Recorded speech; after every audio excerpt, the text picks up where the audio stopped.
My parents handed my sister a $100,000 wedding gift like it was nothing, then looked me straight in the eye and said, "You don't deserve any help." That was the night I walked out and cut every line connecting us. I built my life in silence, no calls, no updates, just work and grit. 3 years later, my sister slowed her car in front of my $2 million home and called our mother, sobbing, asking why I had what she didn't. But the real twist isn't the house she saw that day. It's what she never expected to find behind the door. I grew up in a house where perfection wasn't just encouraged, it was required. From the outside, the Hartmans looked like a polished Boston family, a surgeon father, a university lecturer, mother, a tidy colonial home with trimmed hedges and framed vacation photos lining the hallway. But inside, there was a quiet hierarchy everyone understood without it ever being spoken. Victoria, my older sister, filled every room with the kind of effortless light my parents adored. She had their features, their charm, their expectations wrapped neatly around her like a birthright. And me, I was the girl they constantly reminded to try harder. Some memories arrive softly like dust motes floating in sunbeams. Others hit like sharp glass. I remember sitting at the dining table, the smell of roasted chicken in the air, while my parents bragged about Victoria's private school achievements. When the conversation shifted to me, the tone changed lighter, obligatory, dismissive. "Lily's independent," my mom would say with a smile that didn't quite reach her eyes. She's used to figuring things out. Independent was their polite word for overlooked. I started working at 16, saving every spare dollar in a chipped jar under my bed. Meanwhile, Victoria got a brand new car with a bow on top and a celebratory dinner.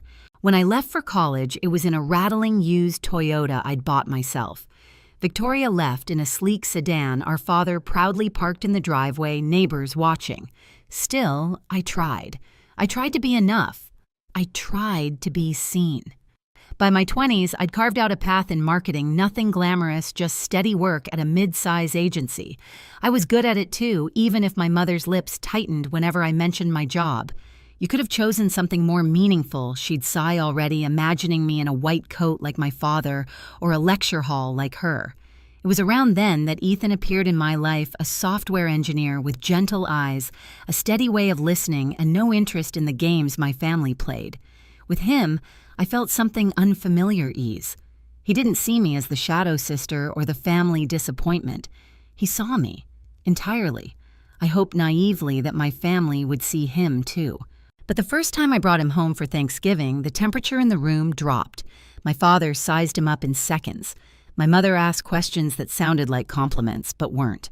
And Victoria, glowing in her engagement ring, gave Ethan a polite, bored smile before diving into another story about Andrew's remarkable connections. I tried to ignore the feeling building in my chest, that familiar tightening, that quiet, practiced acceptance of being second. But something shifted that night when my father tapped his glass for attention and launched into a congratulatory speech about Victoria's upcoming wedding. The pride in his voice was warm and rich, a warmth I had never once felt turn toward me. I didn't know it then, but that dinner was the first tremor. The real break was still coming. The breaking point didn't arrive with an explosion. It came quietly disguised as a Sunday dinner my parents claimed was just to talk. Ethan and I arrived with a bottle of wine and cautious optimism. I kept telling myself this was a chance. Maybe the chance to feel like part of the family instead of a footnote. But the moment we stepped into the dining room, I felt it, the stiffness in the air, the way my mother's smile faltered before settling into something too polite. The table was set simply no celebration in sight. My father didn't even look up from his glass when he greeted us. We made small talk while the lasagna cooled on the counter, weather traffic Ethan's job. Not a single question about our engagement. Not one. Finally, when my mother poured coffee, I took a breath and said, "We wanted to talk about the wedding. We're keeping it small, but we hoped maybe you'd want to be involved."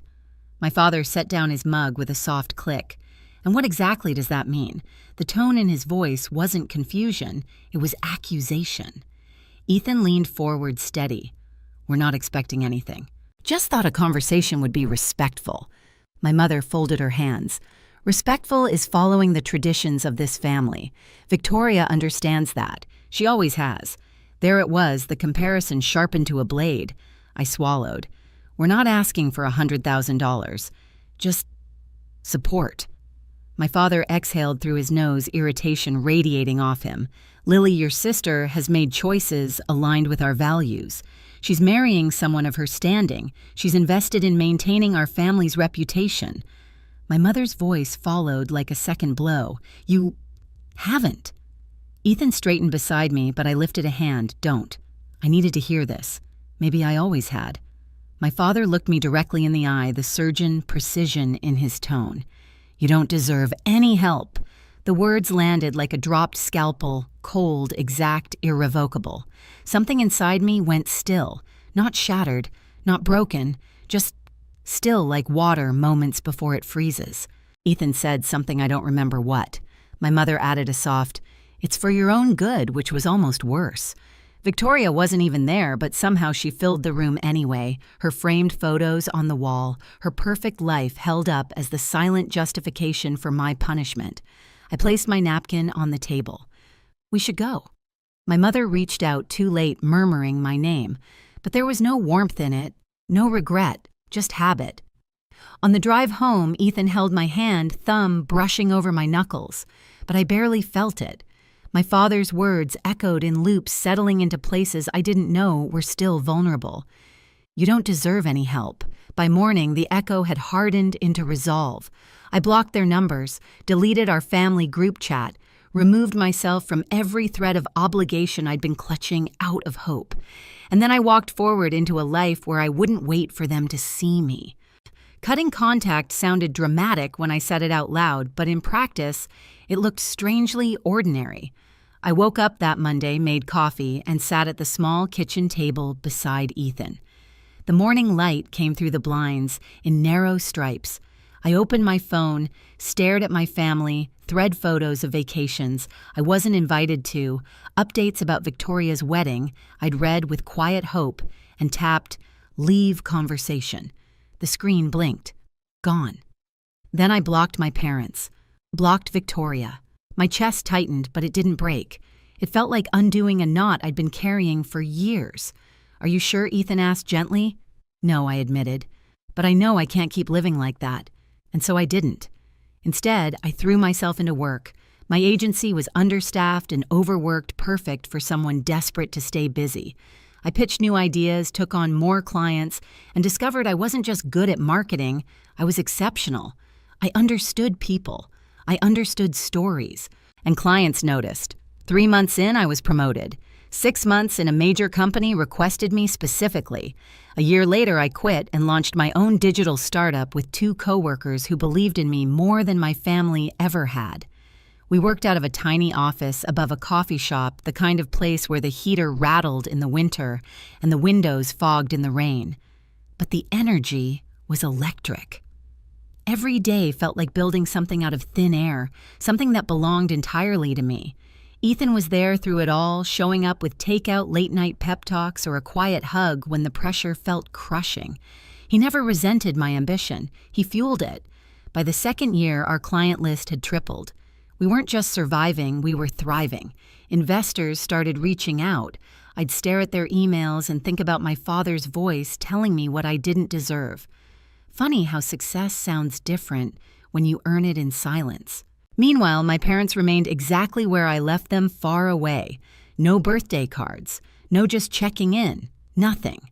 Their absence strangely became a kind of clarity, a relief. Ethan proposed the night we signed our first big contract.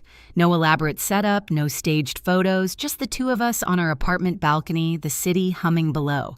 He held out a simple ring and said, "I want to build a life with you, one that doesn't hurt." I cried, not because of the proposal, but because for the first time in my life, someone chose me without conditions. And when we bought our home, a modern, glass-lined place in the hills outside the city, it wasn't meant to impress anyone. It wasn't a trophy. It wasn't revenge. It was proof. Proof that choosing myself hadn't ruined anything. Proof that I wasn't who my parents said I was.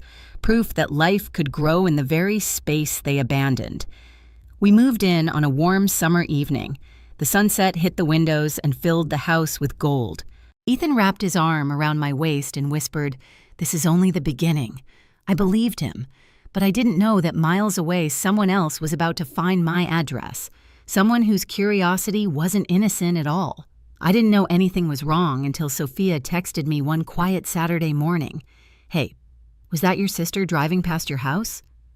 I froze mid-sip of coffee. Sophia lived a few houses down. She'd met Victoria once at our wedding. She knew exactly what she was seeing. Before I could reply, another message popped up. She stopped across the street, just staring, then sped off. A cold prickle worked its way up my spine. 3 years of silence, and now this. Ethan glanced over. Everything okay? I didn't answer right away, because I didn't know. Later that afternoon, my phone rang with a number I hadn't seen since the night my father told me I didn't deserve help. For a moment, I considered letting it go to voicemail. Curiosity won. Lily, my mother's voice, came through thinner than I remembered. "Sweetheart, we think it's time we talked." My grip tightened. Why now? A beat of hesitation. "Victoria mentioned she was in your neighborhood. She saw your home." There it was, not regret, not love, recognition of value. "We'd love to visit," she continued. "Rebuild. Start fresh." "Fine," I said. "This Saturday, 2 o'clock. When I hung up, Ethan was already watching me. "You ready for this?" "No," I admitted, "but I'm done running from ghosts." Saturday arrived bright and polished, as if the sky itself wanted to watch the show. Ethan and I set out coffee and pastries on the patio, neutral hospitality, nothing intimate. I wasn't offering closeness, just space. At 1:58, security called. "A family of 3 for you, Ms. Hartman." A black sedan rolled up the driveway. My father stepped out first, shoulders, stiff, silver hair catching the light. My mother followed, smiling too widely. And then Victoria, looking smaller than I remembered, clutching her purse like a life raft. I opened the door. "Come in." My mother's eyes darted around the foyer. "Your home is lovely." I nodded. "Let's sit outside." We moved to the patio, sunlight hitting the glass railing. It was peaceful. Too peaceful for the storm I knew was coming. My father cleared his throat. "Lily, we're glad you agreed to see us. It's been too long. You chose the silence," I said softly. An awkward beat. My mother jumped in. "Families make mistakes, but we're here now and we'd like to reconnect." I studied her carefully. "Why?" She blinked. "Because we miss you. That all." Another silence, longer, heavier. Then my father said it. "The real reason. We've hit some financial difficulties." My stomach dropped, but not from shock. "Of course," he continued, voice tight. "The settlement from the malpractice case took more than expected. And I'm consulting now, but rebuilding my name is challenging." My mother leaned forward.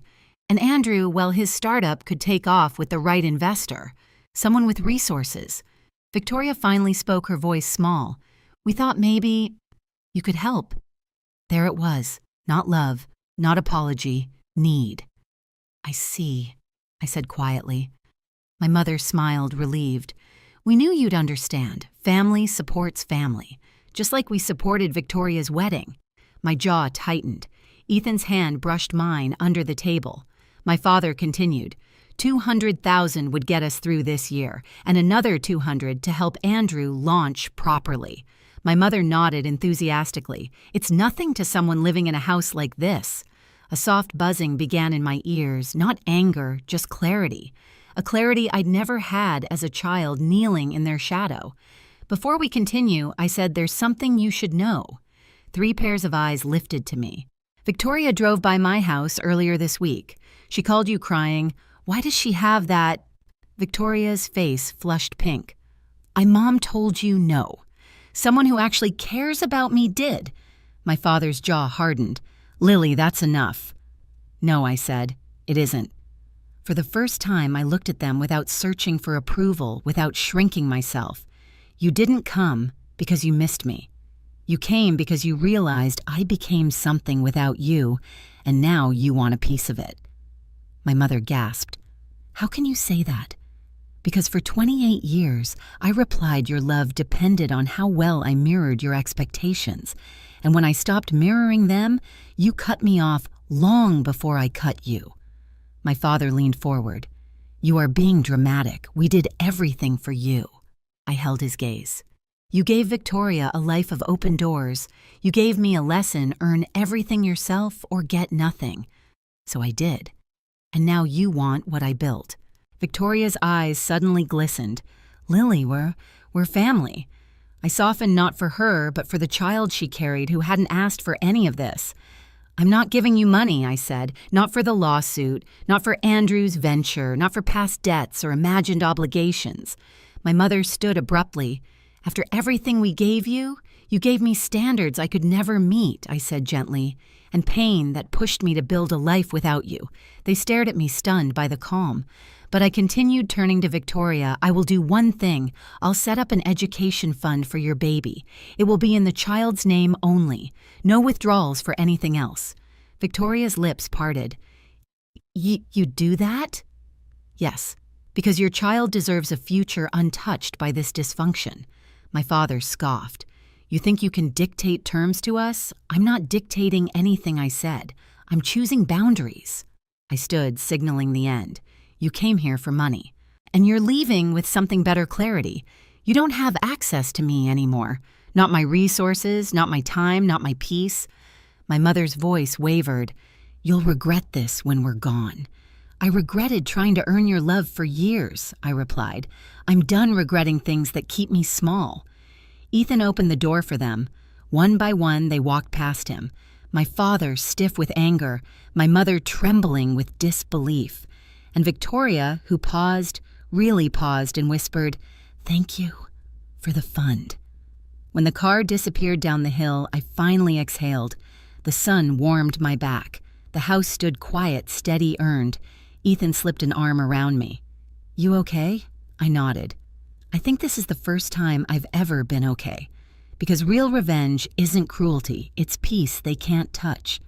In the days after they left, the house felt different, lighter, as if someone had opened every window and let the past drift out.